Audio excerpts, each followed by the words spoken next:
Si en Aragón la crisis y la mala gestión del Gobierno de la Comunidad se ha llevado por delante en el 2020, como os decía, 5.600 empresas, que viene a representar un 17% de las que tienen trabajadores, además, 9 de cada 10 han sido microempresas. De todo ese paquete, el 40% ha sido la hostelería. Y te hablo del 2020, porque si hablamos de 2021, han sido más de 1.000 empresas más.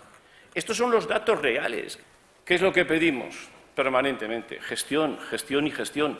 Esa es la receta que nosotros llevamos los populares, y no es de recibo llegar siempre tarde ante los problemas de los autónomos, de sectores estratégicos en nuestra comunidad. Este Gobierno está llegando permanentemente tarde. Estoy convencido de que se puede gestionar mejor y eso se puede hacer garantizando los servicios básicos y fundamentales. Es que es compatible y se puede hacer además sin sangrar el bolsillo del conjunto de la sociedad aragonesa.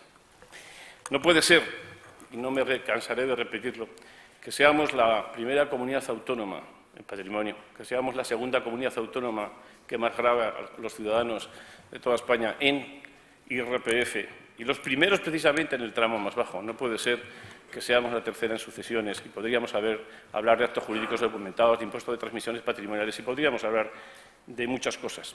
Pero si algo sorprende al Gobierno de Lambán y su actitud en estos momentos es la rendición a Sánchez. Todo es posible para Pedro Sánchez con tal de mantenerse el poder.